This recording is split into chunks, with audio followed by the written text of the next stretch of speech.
ಕಾಲ್ತುಳಿತ ದುರಂತದ ಬಗ್ಗೆ ಪದಾಧಿಕಾರಿಗಳು ಮೀಟಿಂಗ್ ಮಾಡಿದ್ದಾರೆ.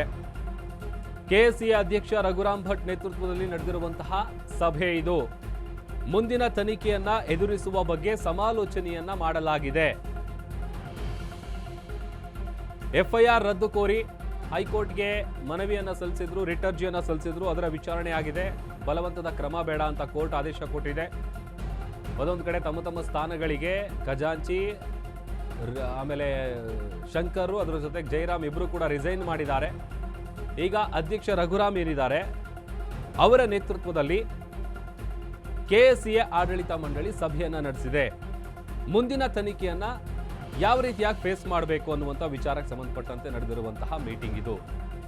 ಪದಾಧಿಕಾರಿಗಳ ಮೀಟಿಂಗ್ನಲ್ಲಿ ಹಲವು ವಿಚಾರಗಳನ್ನ ಚರ್ಚೆ ಮಾಡುವಂಥ ಕೆಲಸ ಆಗಿದೆ. ಯಾಕಂತಂದ್ರೆ ಇಲ್ಲಿ ದೊಡ್ಡ ಮಟ್ಟದಲ್ಲಿ ಚರ್ಚೆ ಆಗ್ತಾ ಇರುವ ವಿಚಾರ ಏನು ಅಂತಂದ್ರೆ ರಾಜ್ಯ ಸರ್ಕಾರದ ತಪ್ಪಿನಿಂದಾಗಿ ಆಗಿದೆ ಅಂತೇಳಿ.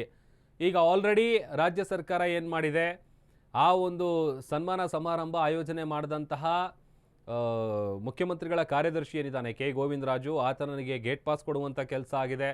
5 ಜನ ಅಧಿಕಾರಿಗಳ ತಲೆದಂಡ ಆಗಿದೆ. ಆಮೇಲೆ ಗುಪ್ತಚರ ಇಲಾಖೆಯ ADGPಯನ್ನು ಎತ್ತಂಗಡಿ ಮಾಡುವಂಥ ಕೆಲಸ ಕೂಡ ಆಗಿದೆ.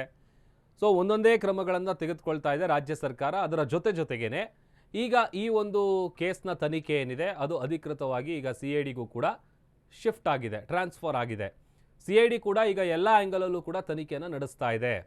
ಆಮೇಲೆ ಈ ಕಾಲ್ತುಳಿತ ಸಂಭವಿಸಿದಂಥ ಜಾಗಕ್ಕೆ ತೆರಳಿ CID ತಂಡ ಭೇಟಿಯನ್ನು ಕೊಟ್ಟು ಪರಿಶೀಲನೆಯನ್ನು ನಡೆಸಿ ಆ CCTV ಫುಟೇಜ್ಗಳಾಗಿರ್ಬೋದು, ಆಮೇಲೆ ಈ ಗೇಟ್ ನಂಬರು 7, 8, 9, 19, 21 ಏನಿದೆ ಅಲ್ಲೆಲ್ಲ ತೆರಳಿ ಒಂದಷ್ಟು ಮಾಹಿತಿಗಳನ್ನು ಪಡ್ಕೊಳ್ಳುವಂಥ ಕೆಲಸ ಕೂಡ ಮಾಡಿದೆ. ಅದರ ಜೊತೆಗೆ ಈಗ 4 ಜನ ಏನು ಬಂಧಿತ ಆರೋಪಿಗಳಿದ್ದಾರೆ ಅವರನ್ನು ಕೂಡ ಬಾಡಿ ವಾರೆಂಟ್ ಮೇಲೆ ಕಸ್ಟಡಿಗೆ ಪಡೆಯೋದಕ್ಕೆ ಸಿದ್ಧತೆ ಕೂಡ ನಡೀತಾ ಇದೆ. ಇದೆಲ್ಲದರ ನಡುವೆ ಕೆಎಸ್ಸಿಎ ಆಡಳಿತ ಮಂಡಳಿಯಿಂದ ಸಭೆ ಆಗಿದೆ.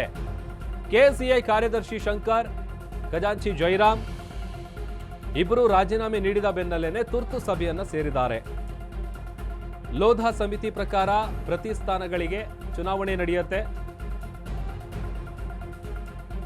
ಹೀಗಾಗಿ ಸಭೆಯಲ್ಲಿ ಚುನಾವಣೆ ನಿಗದಿ ಮಾಡುವಂತಹ ಸಾಧ್ಯತೆ ಕೂಡ ಇದೆ.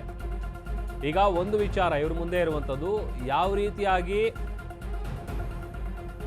ಈಗ ಮುಂದಿನ ತನಿಖೆಯನ್ನು ಯಾವ ರೀತಿಯಾಗಿ ಫೇಸ್ ಮಾಡಬೇಕು ಅನ್ನುವಂಥದ್ದು ಒಂದು ಕಡೆ ಆದರೆ, ಅದರ ಜೊತೆಗೆ ಈಗ ಕೆಎಸ್ಸಿಎ ಕಾರ್ಯದರ್ಶಿಯಾದಂತಹ ಎ ಶಂಕರ್, ಅದರ ಜೊತೆಗೆ ಖಜಾಂಚಿ ಜೈರಾಮ್ ಅವರಿಬ್ಬರು ಕೂಡ ಈಗ ನೈತಿಕ ಹೊಣೆಯನ್ನು ಹೊತ್ಕೊಂಡು ತಮ್ಮ ಪಾತ್ರ ಏನೂ ಇಲ್ಲ ಅಂತ ಅಂದರೂ ಕೂಡ ಅವರು ರಿಸೈನ್ ಮಾಡಿದ್ದಾರೆ. ಪತ್ರದ ಮೂಲಕ ಅಧ್ಯಕ್ಷರಿಗೆ ರಘುರಾಮ್ ಭಟ್ ಅವರಿಗೆ ಪತ್ರದ ಮೂಲಕ ತಮ್ಮ ರೆಸಿಗ್ನೇಷನನ್ನು ಕೊಟ್ಟಿದ್ದಾರೆ. ಇದರ ಬೆನ್ನಲ್ಲೇ ಈಗ ಒಂದಷ್ಟು ಚಟುವಟಿಕೆ ನಡೀತಾ ಇದೆ. ಈ ಕಾರಣಕ್ಕಾಗಿ ತುರ್ತು ಸಭೆಯನ್ನು ಸೇರಿದ್ದಾರೆ. ಲೋಧಾ ಸಮಿತಿಯ ಪ್ರಕಾರ ಪ್ರತಿ ಸ್ಥಾನಗಳಿಗೆ ಚುನಾವಣೆಯನ್ನು ನಡೀಬೇಕಾಗತ್ತೆ. ಹೀಗಾಗಿ ಸಭೆಯಲ್ಲಿ ಚುನಾವಣೆ ನಿಗದಿ ಮಾಡುವಂತಹ ವಿಚಾರಕ್ಕೆ ಸಂಬಂಧಪಟ್ಟಂತೆಯೂ ಕೂಡ ಚರ್ಚೆ ಆಗಿರಬಹುದು ಅನ್ನುವಂಥ ಮಾಹಿತಿ ಕೂಡ ಸಿಗ್ತಾ ಇದೆ. ಈಗ 2 ಅರ್ಜಿಗಳು ಅಂದರೆ, ಒಂದು ನಿಖಿಲ್ ಸೋಸ್ಲೆ ಪತ್ನಿ ಸಲ್ಲಿಸಿದಂತಹ ಅರ್ಜಿ ವಿಚಾರಣೆ ಕೂಡ ಮುಂದೂಡಿಕೆ ಆಗಿದೆ, ಅಂದರೆ ಸೋಮವಾರಕ್ಕೆ. ಅದರ ಜೊತೆಗೆ ಈಗ ಕೆಎಸ್ಸಿಎ ಸಲ್ಲಿಸಿದಂತಹ ಅರ್ಜಿ ಏನಿದೆ ಅದರ ವಿಚಾರಣೆ ಕೂಡ ಆಗಿ ಈಗ ಕೋರ್ಟ್ ಆದೇಶವನ್ನು ಕೊಟ್ಟಿದೆ, ತನಿಖೆಗೆ ಸಹಕಾರ ಕೊಡಿ, ಆದರೆ ಬಲವಂತದ ಕ್ರಮ ಬೇಡ ಅಂತ. ಈ ಆದೇಶ ಬಂದ ಕೂಡಲೇ ತಮ್ಮ ಸ್ಥಾನಗಳಿಗೆ ಅವರು ರಿಸೈನ್ ಮಾಡಿದ್ದಾರೆ. ಅಜಯ್ ನಮ್ಮ ಪ್ರತಿನಿಧಿ ವಿಚಾರಕ್ಕೆ ಸಂಬಂಧಪಟ್ಟಂತೆ ಹೆಚ್ಚಿನ ಡೀಟೇಲ್ಸನ್ನು ಕೊಡ್ತಾರೆ, ದೂರವಾಣಿ ಸಂಪರ್ಕದಲ್ಲಿ ಜಾಯ್ನ್ ಆಗಿದ್ದಾರೆ. ಅಜಯ್, ಒಂದು ಕಡೆ ಈಗ ತಮ್ಮ ಸ್ಥಾನಗಳಿಗೆ ರಾಜೀನಾಮೆಯನ್ನು ಕೊಟ್ಟಿದ್ದಾರೆ. ಅದರ ಹಿನ್ನೆಲೆಯಲ್ಲೇ ಈಗ ತುರ್ತು ಸಭೆ ಕೂಡ ಸೇರಿದೆ ಕೆಎಸ್ಸಿಎ ಆಡಳಿತ ಮಂಡಳಿ. ಸೊ ಏನೆಲ್ಲ ವಿಚಾರ ಗೊತ್ತಾಗ್ತಾ ಇದೆ? ಖಂಡಿತವಾಗ್ಲೂ ಏನಂದ್ರೆ ಪ್ರಭು, ಈಗಾಗ್ಲೇ ಕಾಲ್ತುಳಿತ ಪ್ರಕರಣ ಸಾಕಷ್ಟು ಚರ್ಚೆ ಆಗ್ತಿದೆ. ಅದರಲ್ಲೂ ಕೂಡ ಕೆಎಸ್ಸಿಎ ಆಗಿರ್ಬೋದು, RCB ಮ್ಯಾನೇಜ್ಮೆಂಟ್ ಆಗಿರ್ಬೋದು, DN ಆಗಿರ್ಬೋದು, ಎಲ್ಲರಿಗೂ ಕೂಡ ಜನನು ಕೂಡ ಈಗಾಗಲೇ ಚೀಮರಿ ಆಗ್ತಿದ್ದಾರೆ. BCCI ಕೂಡ ಇದಕ್ಕೆ ಪ್ರಶ್ನೆಯನ್ನ ಮಾಡ್ತಾ ಇದೆ. ಸೊ ಈ ಒಂದು ವಿಚಾರವಾಗಿ ಕೇಂದ್ರದಿಂದನೂ ಕೂಡ ಒತ್ತಡ ಇದೆ. ಸೊ ಹೀಗಾಗಿ ಈ ಒಂದು ವಿಚಾರವನ್ನ ಇಟ್ಕೊಂಡು ಈಗ ಈ ಏನು ಇಬ್ಬರು ಈ ಆಡಳಿತ ಮಂಡಲದಲ್ಲಿ ಏನಿದ್ದಾರೆ ಅವರು ಕೂಡ ನಾವು ಈ ಒಂದು ವಿಚಾರವಾಗಿ ಏನು ರಾಜೀನಾಮೆ ಕೊಡ್ತೀವಿ ಅಂತಾನು ಕೂಡ ಸಬ್ಮಿಟ್ ಅನ್ನ ಮಾಡಿದ್ರು. ಸೊ ಈಗ ಕೆಎಸ್ಸಿಎ ರಘುರಾಮ್ ಭಟ್ ಏನಿದ್ದಾರೆ ಅಧ್ಯಕ್ಷ ಆಗಿರುವಂತವ್ರು, ಅವರ ನೇತೃತ್ವದಲ್ಲಿ ಈಗಾಗ ಸಭೆ ನಡೀತಾ ಇದೆ. ಯಾವ ಕಾರಣದಿಂದ ಹೀಗಾಯ್ತು, ಇಷ್ಟು ದಿನ ಯಾಕೆ ಹಿಂಗ ಆಗಿರ್ಲಿಲ್ಲ, ಮತ್ತೆ ಇದಕ್ಕೆ ಕಾರಣ ಯಾರು ಅನ್ನೋದ್ರ ಬಗ್ಗೆ ಕೂಡ ಈಗಾಗಲೇ ಸಂಪೂರ್ಣವಾದಂತಹ ಚರ್ಚೆಯು ಕೂಡ ನಡೀತಾ ಇರುವಂತದ್ದು. ಇನ್ನು ಸುದೀರ್ಘವಾಗಿ ಏನು 1 ಗಂಟೆಗಳ ಕಾಲದಿಂದನೂ ಕೂಡ ಈ ಒಂದು ಚರ್ಚೆ ನಡೀತಾ ಇದೆ. ಚರ್ಚೆಯಲ್ಲಿ ಈಗ ಏನು ಇಬ್ರು ರಿಸೈನ್ ಮಾಡಿದಾರೋ ಅವರ ವಿಚಾರವೂ ಕೂಡ ಚರ್ಚೆ ಆಗ್ತಾ ಇದೆ. ಅದನ್ನ ವಾಪಸ್ ತಗೊಳ್ಳೋದಕ್ಕೆ ಹೇಳ್ತಾರ ಅಥವಾ ತಗೊಳ್ತಾರ ಅನ್ನೋದ್ರ ಬಗ್ಗೆ ಈಗಾಗ್ಲೇ ಏನು ಕೂಲಂಕುಷವಾಗಿ ಕೂಡ ನೋಡ್ತಾ ಇರುವಂತದ್ದು. ಮತ್ತೆ ಮುಂದಿನ ದಿನಗಳಲ್ಲಿ ಈ ರೀತಿ ಆಗ್ಬಾರ್ದು ಅನ್ನೋ ಒಂದು ಉದ್ದೇಶದಿಂದಾಗಿ ಆ ವಿಚಾರವಾಗೂ ಕೂಡ ಈಗಾಗ್ಲೇ ಸಭೆಯಲ್ಲಿ ಏನು ಚರ್ಚೆಯನ್ನ ಮಾಡ್ಲಾಗ್ತಾ ಇರುವಂತದ್ದು.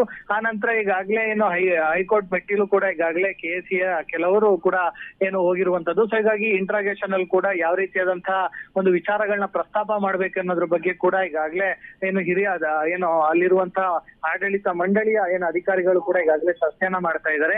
ಆ ಚರ್ಚೆ ಬಳಿಕ ಯಾರು ಒಂದ್ ರೀತಿ ಮಾಧ್ಯಮ ಪ್ರಕಟಣೆ ಅಥವಾ ಮಾಧ್ಯಮಕ್ಕೆ ರಿಯಾಕ್ಷನ್ ಕೊಟ್ಟಿದ್ದೆ ಆದಲ್ಲಿ ಮಾತ್ರ ಅಲ್ಲಿ ಯಾವ ರೀತಿಯಾದಂತಹ ವಿಚಾರಗಳು ಪ್ರಸ್ತಾಪ ಆಗಿದೆ ಅನ್ನೋದ್ರ ಬಗ್ಗೆ ಮಾತ್ರ ಮಾಹಿತಿ ಹೊರಗೆ ಬರ್ಬೇಕಾಗಿದೆ ಪ್ರಭು. ಓಕೆ, ಥ್ಯಾಂಕ್ ಯು ಅಜಯ್ ನಿಮ್ಮೆಲ್ಲ ಡೀಟೇಲ್ಸ್ಗಾಗಿ.